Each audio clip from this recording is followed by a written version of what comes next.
Okay, good day mga ka-Airsoft. Good day mga ka-Bigman. Hello mga ka-Airsoft, magandang hapon po sa inyong lahat. Ngayon magkakasama na naman po tayo sa isang hapon ng review and unbox ng unit ng ating ka-Airsoft, no? Daos natin sandali ito mga ka-Airsoft para maipila na natin sa mga item natin for shipping, okay? Today, another special unit ang inyong makikita sa aking harapan. Ito yung mga best of the best budget meal na masasabi, no? Hindi siya ganong kadugo ang presyo, pero masasabi nating maasahan mo na, no? Kasi as I was saying, lagi dapat doon tayo sa unit na quality. Doon tayo sa unit na hindi gawang Lunes, hindi gawang Lunes at sirang Martes, no? Kaya hindi na tumingo tong ano ko, no? Yung wala na naman. Laging ganun, oo. Talagang hindi ako makapag-monitor tuloy dito sa ano na to. Bigyan mo ako ng pwede kong mapag-monitoran. Wala, hindi ako makapag-monitor talaga rito. Mula na nagkaroon ng update itong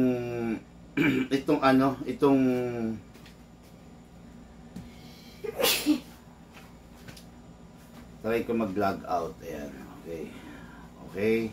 Ngayon, log in natin, no?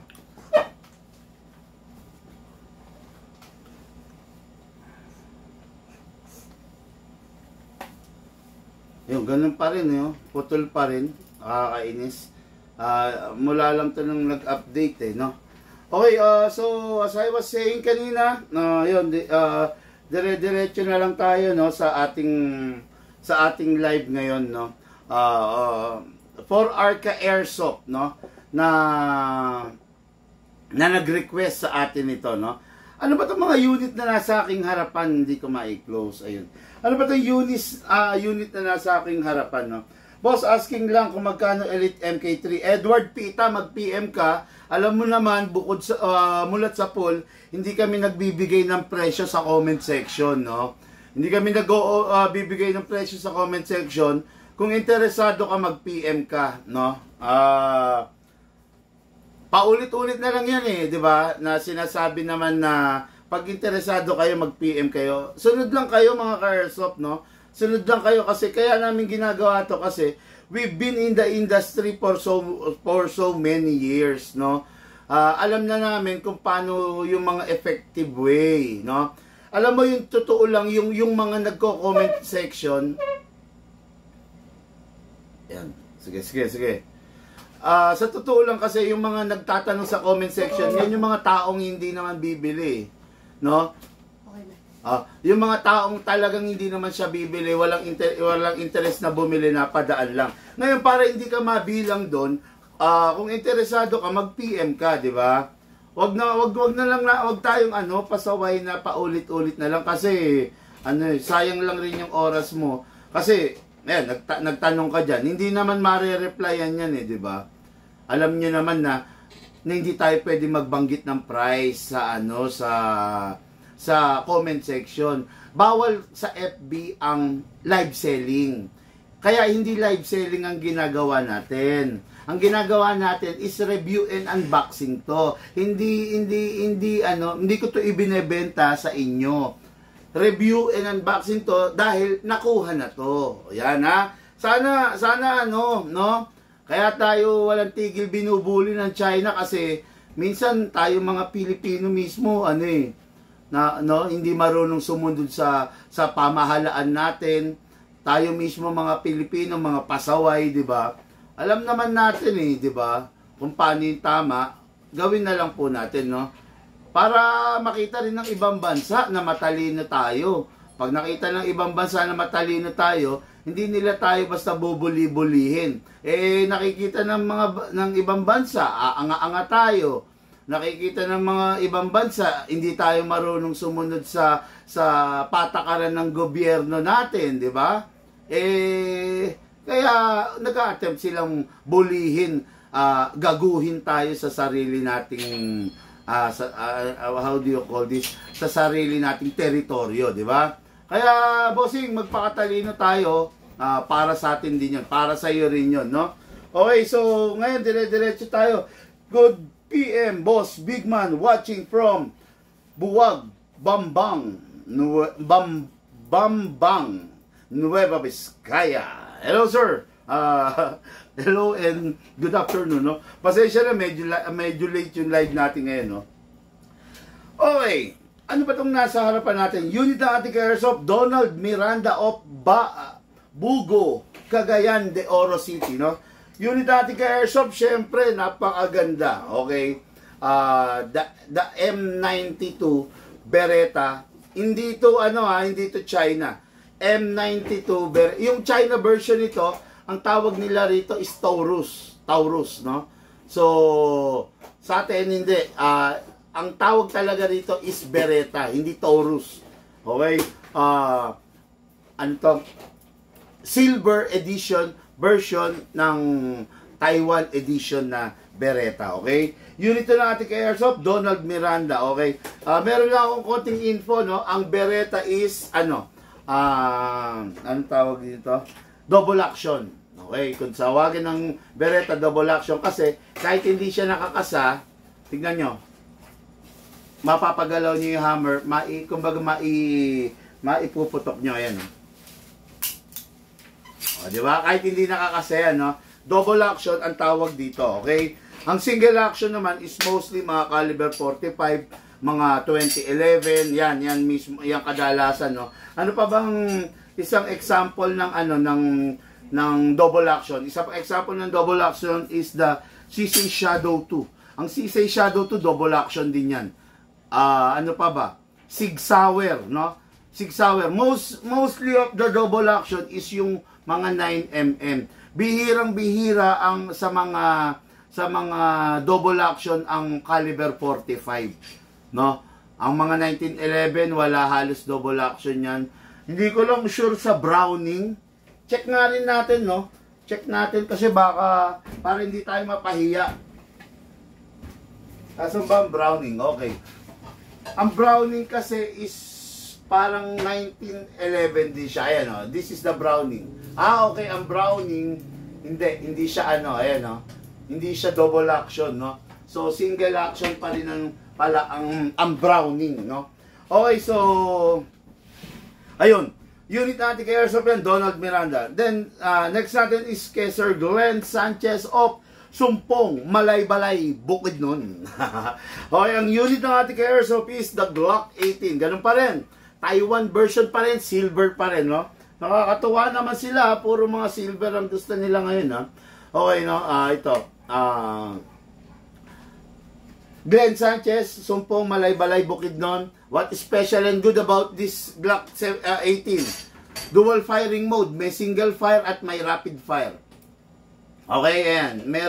Merong button dyan na isi-switch mo. Pag nakataas siya, single fire.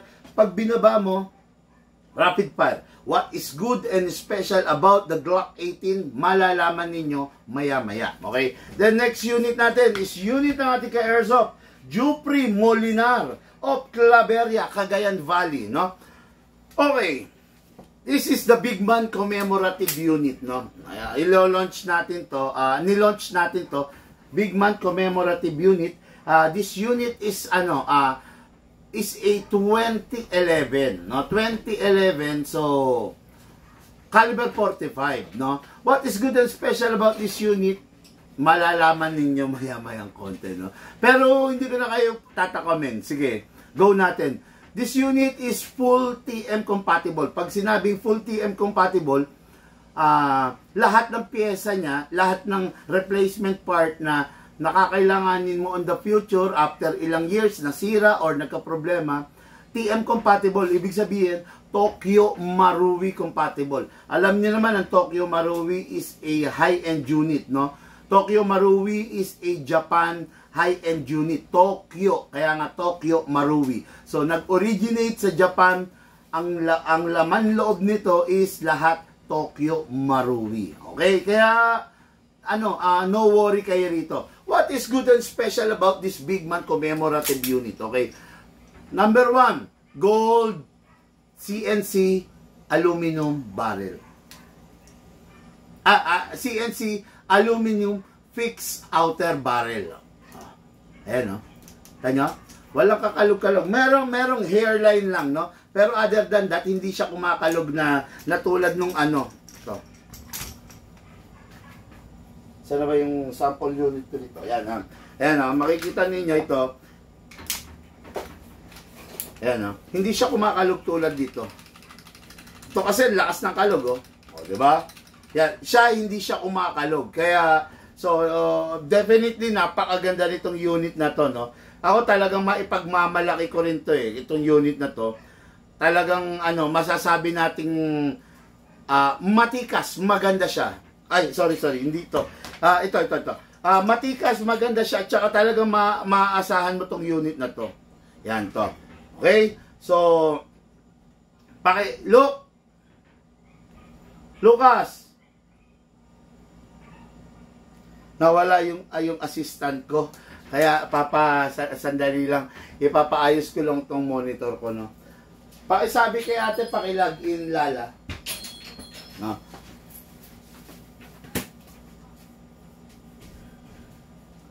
Pakisabi mo kay ate, mapaki-login. Yon, no. Okay mga ka-airsoft, no, tulad nga sinasabi ko, ibang-iba to unit na to. Powered by a caliber 45, no? So, caliber 45 replica. What is good and special about this unit? Fixed outer barrel, CNC aluminum. Okay? Ngayon, naka-optic sight na. I'm very sorry, but the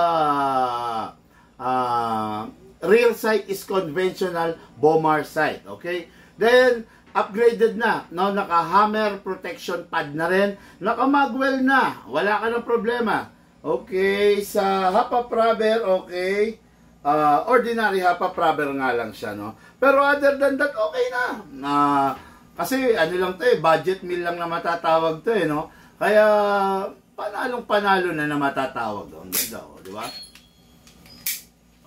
Okay, this is a caliber 45, mamaya malalaman ninyo yan, okay? Ngayon, shoutout muna. Good PM. Virgilio Pajado watching from Pampanga. Joe Canlapan. Good PM po watching from Marilao. Joe Canlapan. Hello sa lahat, no?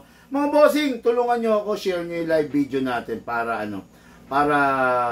matulungan nyo ako na dumami tayo sa ating community, okay? Good PM, Big Man. Ingat ko po kayo palagi sa mga biyahe. God bless. Sabi ni Raymond U. Oxina, okay? Sa mga magsha-share ng ating live video, ano na kasi, no, naalala ko lang to, end of the month na, no? End of the month na. So, pag end of the month na, magkakaroon na ng mga bagong, magkakaroon na ng mga bagong top follower, no? Top follower, top sharer, kumbaga top commenter, 'di ba, ganon. Magkakaroon ng panibago, magbibigay sa amin si FB. Pag nanalo kayo, mananalo kayo ng mga Big Man merchandise, no? Bibigyan ko kayo ng special edition Big Man Tactical Ballpen, special edition Big Man Tactical Knife, tsaka Big Man Tactical Sticker. Yan. Mapapanalunan nyo yan dahil tumutulong kayo sa pag-share ng ating mga daily na nire-review and unbox na unit. Okay? So, ngayon, let's begin. Unit ng ating Airsoft, Donald Miranda. What is good and special about the Beretta? Okay, let me rephrase it. Ano ba yung pros and cons na lang nito? Okay? Beretta, mula ulo hanggang paa, full metal.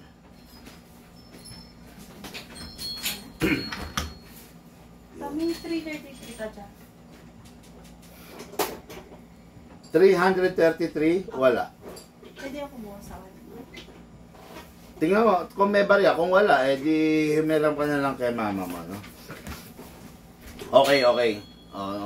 Sandali, nawala naman tong, okay na yung ko, yung monitor ko. No, ayan, okay na. Kaya, ma-view ko na kayo, dali lang.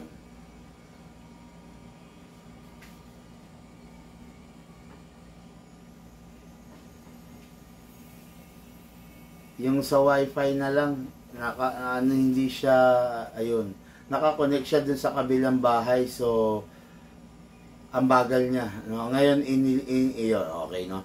Okay. Ito na.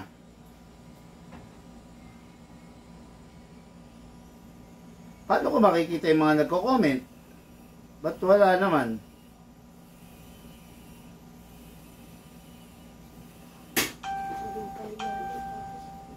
Ha? Hindi ko makita yung mga comment. Dito na lang rin. Hindi ko nakikita yung mga comment eh. Okay. John Murphy from Ilocos. Now, what is good? Ayun na. Full metal mula ulo hanggang paa. Ganyan naman talaga ang Beretta. Talagang solid, napakaganda. Ang downside ng Beretta, ang pangkontra dun sa full metal niya is the grip. Ayan, no? Kung mapapansin niyo yung mango, kung tawagin niya mango, yung grip ng Beretta is napakataba. No? Yan ang, for me, hindi ko lang alam kung para sa inyo, pero for me, downside na maituturing kasi yun eh. No? Yung sobrang taba niyang grip, downside kasi, medyo hindi siya relax hawakan.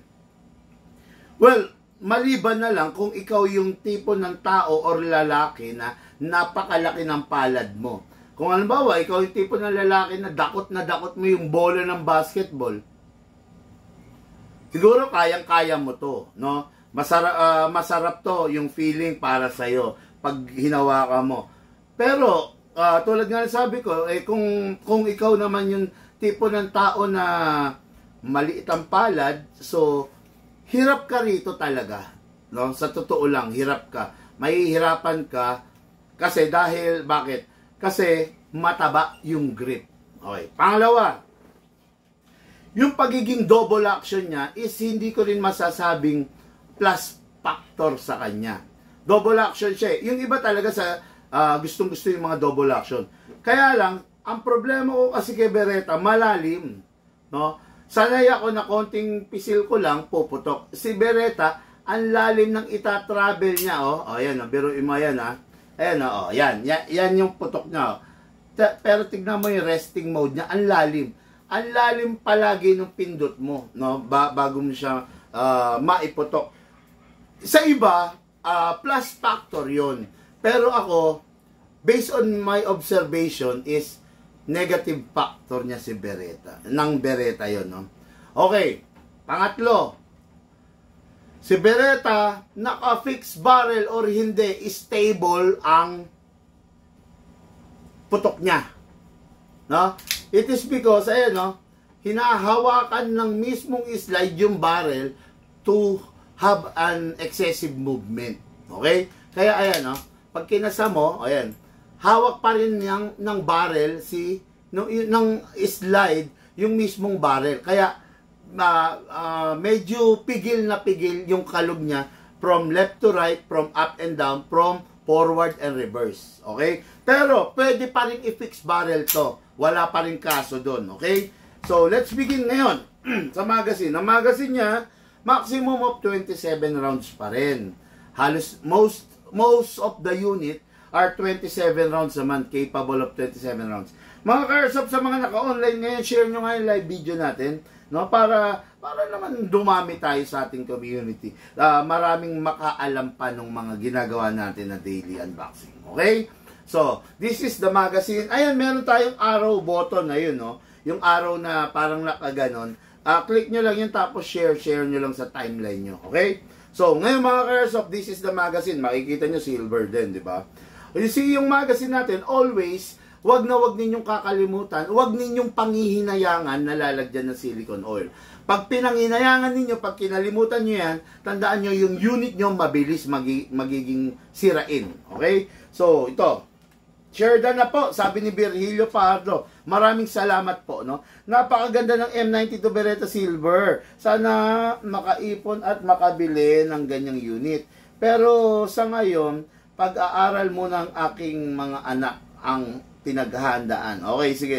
Sir Raymond U. Oxina, tama yan. Siyempre, tatak ng isang responsable, ng isang mabuting padre de pamilya ang pagpro-provide ng mga pangangailangan ng anak. pangit naman, may airsoft ka nga, tapos yung anak mo naman, ano, di ba, nagugutom, yung anak mo naman, walang makain, di ba? Sabi ko nga sa inyo, kung ang pambibili nyo ng airsoft ay maaapektuhan yung ipangsasaing ninyo, yung ipambibili ninyo ng ulam, yung pangangailangan ng pamilya mo, huwag kang bibili ng airsoft. Bakit? Hindi ka magiging masaya kasi pag-aawayan nyo lang mag-asawa yan. Yan ha? Yan. Hindi, to ha? Tandaan nyo, di bali nang huwag kayong bumili. Dapat hindi ko sinasabi to, di ba? Kasi, kumbaga, maaapektuhan ng negosyo. Di ba? Ganon. Hina negosyo, sabi ng mga Chinese, di ba? Pero bakit ko sinasabi to? Mas nanaisin ko ng ganon kesa naman apektado kayo, di ba? Kasi kung ang pera mo sakto lang, ipambibili mo ng airsoft. Ngayon, pag humingi niyo yung misis mo ng pambiling ulam, pang sinaing, wala ka maibibigay. Napakapangit na pangyayari nun, di ba? Kaya kung ikaw, ang pera mo sakto lang, tapos bibili ka ng airsoft, pakiusap ko po, wag po muna, no? Ang ipambili mo ng airsoft, yung sideline mo, yung naipon mo, pero hindi dapat wag mo ipambibili ng airsoft yung pangsaing mo, yung pang-enroll ng anak mo, wag, no? Syempre, before anything else, before yung mga hobby, unahin muna natin yung pamilya natin. Okay? So, mga airsoft, huwag kakalimutan lalagyan ng silicone oil ang ating mga airsoft. Yung silicone oil lang ang pwede mong maibigay dun sa unit mo para mabuhay siya ng matagal.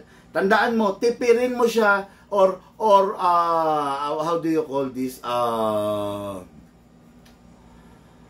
Hindi, may tawag dito May tawag yung jetahin mo siya sa silicone oil, jetahin ka rin niya sa performance niya. Okay? So, press the magazine, then spray tayo. After that, no? Yan. Pag pumasok na, I press the valve pala, sorry. Then, dito tayo sa inlet valve, sa ilalim. Okay, yan. Tama yan. Ngayon, ang Beretta is, marami tayong klase ng mga gas, mga airsoft pa. Pero ang Beretta is compatible, may 14, may 12. Ang Beretta is compatible only into 12 kg. Huwag na natin huwag tayong mag-a-attempt na maglagay ng 14 kg or CO2 kasi hindi talaga design this brand of Beretta doon sa mga gas na yon, no? Pwede silang sumabog. Ngayon, tamang paggagas, upside down, isakto mo lang muna. Tapos press down. 1, 2. Okay. 2 seconds. Bakit 2 seconds, big man? Bakit dati 7 seconds? Bakit dati 5 seconds? Bakit yung binili ko dun sa kabilang shop is 7 seconds, 5 seconds? Bakit sa'yo 2 seconds lang? 2 seconds lang sa amin, mga ka-airsoft, pero more than 2 full rounds of magazine ang kayang iputok ng 2 seconds. Bakit ganon, big man? Kasi po, yung unit namin is naka-fine tuning, nakatono. Yung unit namin is naka-trigger job, no? Sa fine tuning, pinapatipid namin sa gas yung unit nang hindi maaapektuhan yung FPS.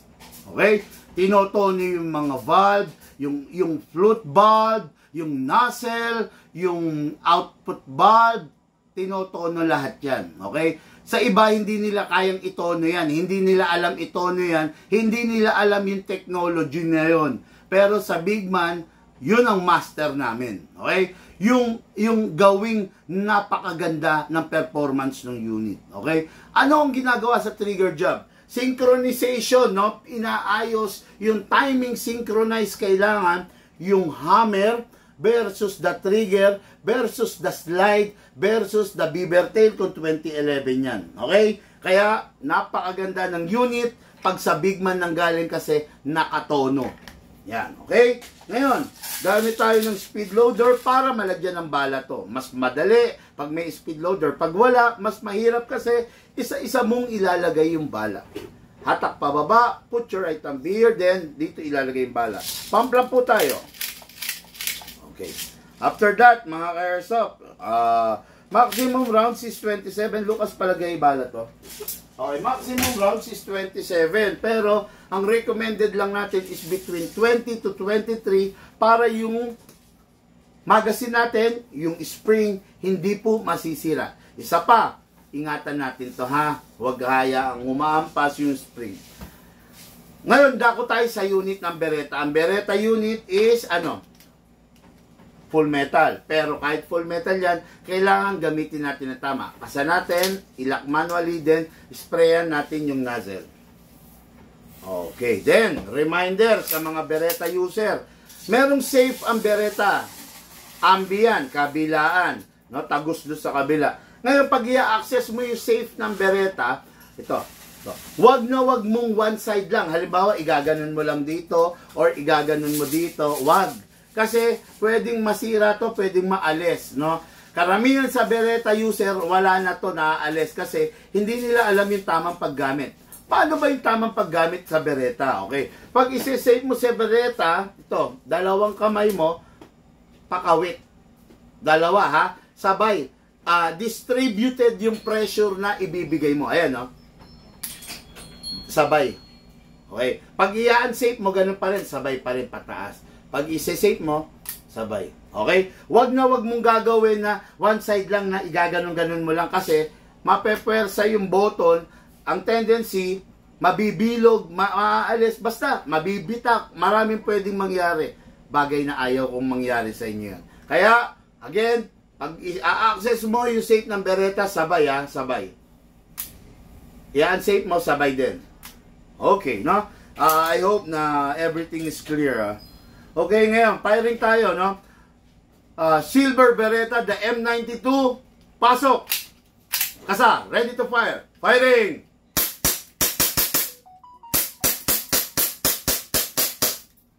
Open bolt kasi wala ng bala. Next thing to do, release the magazine, then release the slide, then rest the hammer by pressing the trigger. Okay, then, bago itabi yung unit, wipe those excess oil. Kasi, katulad dito, silver to, di ba? Napakaganda. Napakaganda nito kung ma-maintain mo yung coating niya, di ba? Minsan, ang sumisira sa barrel natin is yung, yung acid na kumakatas sa mga palad natin, yung mga pawis natin. Kaya, bago natin itabi yung unit natin, mapa anong color man yan, punasan natin yung mga excess oil. Okay, yan. Punasan mo lang. Yan, no? Tapos, make sure na bago itabi, walang lamang bala at saka pasingawin ng gas. Press mo lang to. Dami, di ba? Okay. This unit ng ating ka-airsoft, Donald Miranda of Bugo, Cagayan de Oro City. Okay? Oh, by the way, ang lakas ng Beretta is halos ganun din ang lakas ng Glock ng Sig Sauer. Kasi mga 9mm to, no? Mga 9mm. Iba pa rin talaga ang lakas ng 2011. Kasi mga caliber 45 yan. Okay? So, next unit, for packing and for shipping. Next unit is the Glock, no? What is special about the Glock? Ang Glock, very lightweight, napakagaang, balancing. Kaya nga yung Glock sa totoong buhay, sa live, naging effective sila because of the, dahil sa pagiging lightweight nila, no? Ngayon, itong Glock na to is kakaiba. Kasi this Glock is capable of 2 firing mode. Single, okay na sila? Hindi pa. Baka maamoy yung pintura sa loob, ha? Okay, no? This unit is dual firing mode. Single fire, ayan, no? And rapid fire, no? Pero, mga ka-airsoft, no? Huwag kayo masyado maaaliw sa... Sabihin ko na sa inyo, huwag kayo masyado maaaliw sa rapid fire. Yung barrel, nagiging sirain dahil dun sa rapid fire function. I know, experience to ng maraming Glock user, no? Ang dali lang ng buhay ng Glock. Lalo na kung rarat-ratin mo ng irarat-rat ng rapid fire, no? Actually, kaya ka nga nag-airsoft para ma-experience mo yung yung realistic side ng totoong barrel. Ngayon, realistic, wala namang rapid fire talaga. na ginawa, no, para sa tunay na barrel na para mag rapid fire ang Glock.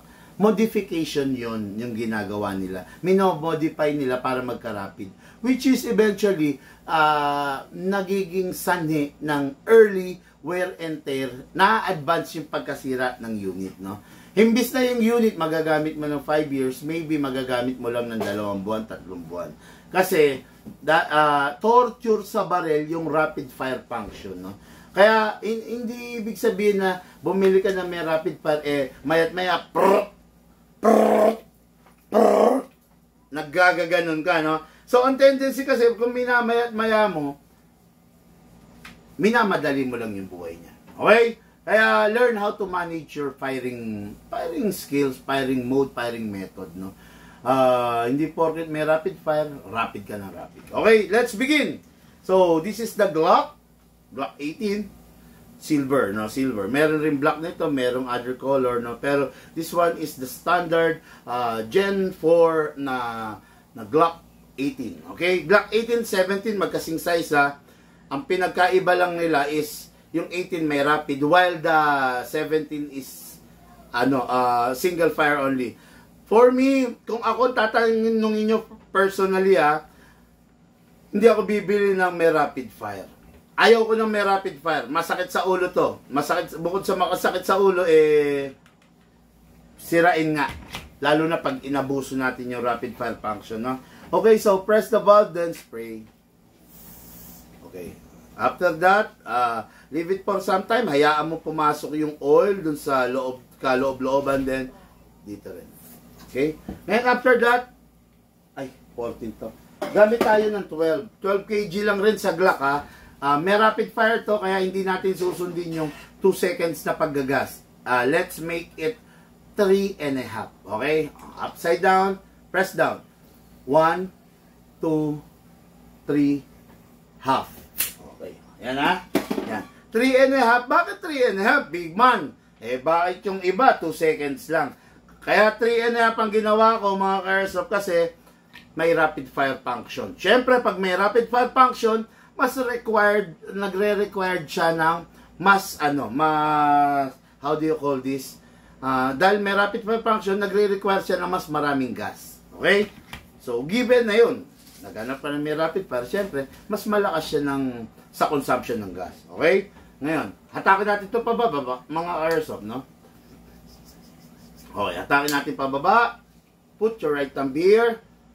Then, dito shoot yung bala. Ha? Pump lang.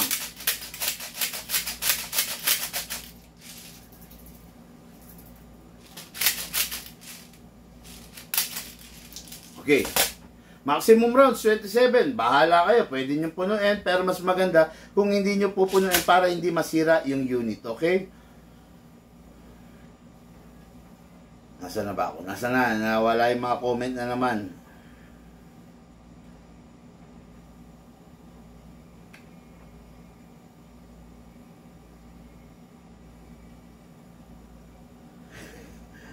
Nawala yung mga comment.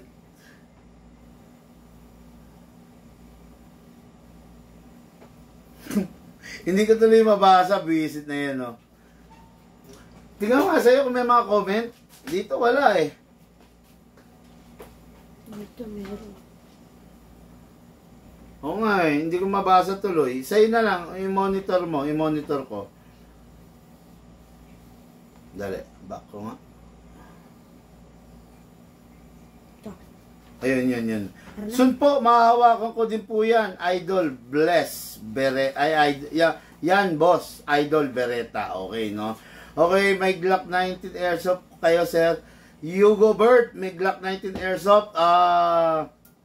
Wag naman Glock 19, sir. Nakakaawa ka naman masyado kung Glock 19. Ang hina-hina na nga ng Glock. Magga-Glock 19 ka pa, no? Yung Glock 18, Glock 17, 10 meters, kayang-kaya ng saluhin ng likod ko eh. Kayang-kaya mo ng saluhin ng palad mo. Dahil nga, mahina lang ang Glock. Ngayon, magga-Glock 19 ka pa, baka naman pag ginamit mo sa dagayan, ng tendency, yung daga, titingin sa'yo pabalik. Sabihin, bakit ka nangungulit? O, di ba?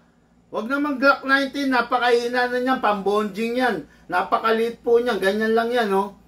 Hindi ka mag-enjoy dyan, no? Sayang lang, gagastos ka ng gas, gagastos ka ng bibis para sa isang unit na hindi kayang ibigay yung satisfaction na gusto mo. Di ba? Gamit ka ng standard size, gamit ka ng 17, 18. Huwag naman Glock 19. Nakakaawa naman masyado yan, nakakaawa. Maawa ka naman sa sarili mo, di ba? Glock 19 masyadong walang kakwenta-kwenta na. Okay, no? So, spray tayo rin sa ibabaw. Yan. Para maprotektahan natin ibabaw ng Glock. Then, kasa, ilock manually. Then, spray tayo sa nozzle. Okay. After that, okay na. Release, then rest. Pasok ang magazine. Okay. Ito. Okay. Glock 18 Gen 4 Silver Edition. Pasok. Kasa. Ready to fire. Single fire. Try natin rapid fire. Switch natin pababa. Balik natin single fire.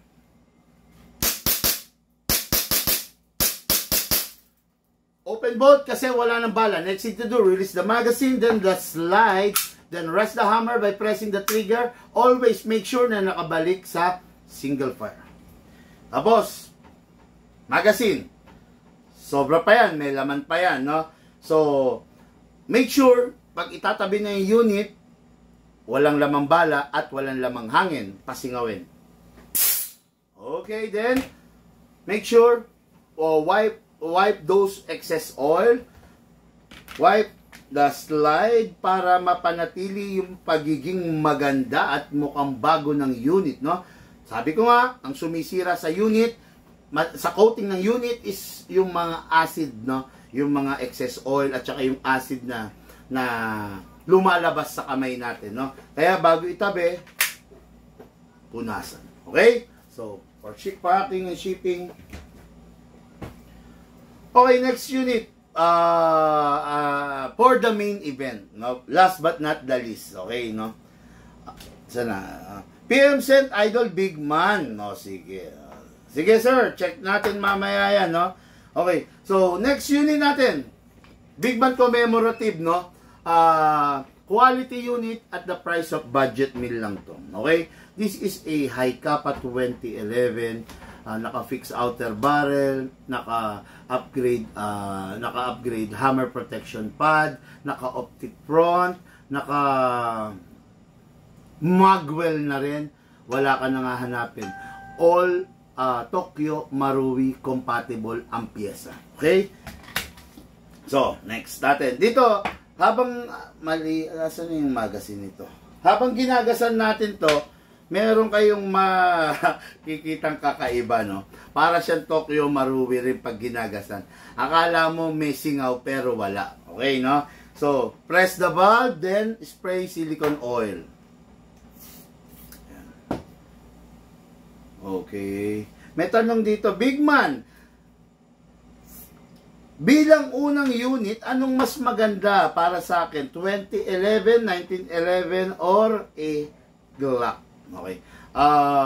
For me, mas ire-recommend ko siguro sa iyo ang 2011 or 1911, no? Kasi bilang isang baguhan, syempre ang hinahanap mo yung lakas, yung bigat, yung tikas ng putok, 'di ba? Medyo hindi mo ma-achieve yun sa Glock kasi ang Glock nakalimit lang kasi nga dahil ang Glock is plastic body, hard polymer plastic body, no? Ang upper lang niya at saka ang internals niya ang metal, which is alloy, di ba? Pero kung mag 2011 ka or 1911, makakatsamba ka pa ng mga 2011 na full steel, di ba? At saka malalakas talaga sila kasi replica sila ng caliber 45. Ang caliber 45 nagmula sa live, when I say live, sa totoong barrel, malalakas talaga ang mga caliber 45. Okay? So, let's begin mga airsoft. Lagyan natin ng gas ang magazine. Okay? Ito yung sinasabi ko sa inyo. Ang Tokyo Marui kasi, pag nilalagyan mo ng gas, pataob, di ba? Maingay siya. Akala mo sumisingaw, akala mo hindi pumapasok. Pero, ang totoo doon, pumapasok yun. Okay? Pasok natin. Okay, then, gitna natin, pesto, then, Press down. O, yan o. Di ba ganyan talaga? 1, 2. Ganyan talaga ang Tokyo Marui, ha? O, wag kayong wag niyong iisipin. Kasi, pag sumisingaw ang gas, ganitong itsura. Pag sumisingaw, ganito ang itsura. Ayan o. O, yun. May puti. Di ba? Pero, tignan niyo siya. O, walang puti. Ibig sabihin, pumapasok talaga yung gas. Maingay lang talaga yung inlet valve ng mga Tokyo Marui, no? So, this is the unit. Kasa natin. I-lock manually. Sprayan natin dito, ha? Sa slide stopper. Spray. Then, spray din tayo dun sa nozzle. Yan. After that, okay na. Release. Then, rest. Okay? So, lagyan natin to ng bala. Hatak to pababa. Put your right thumb here. Then, spray tayo. Ay, pump tayo.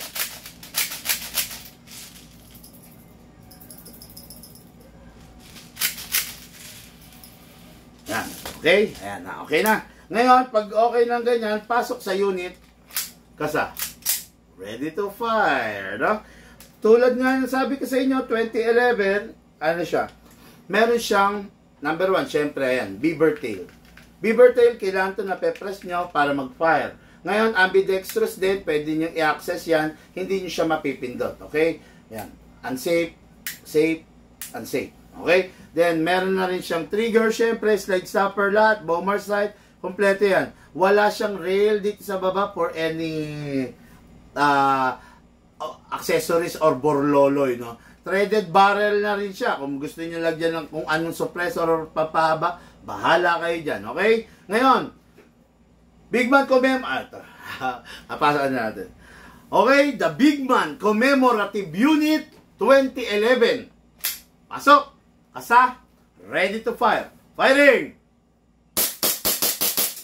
Lakas ng recoil. Grabe. Dukot.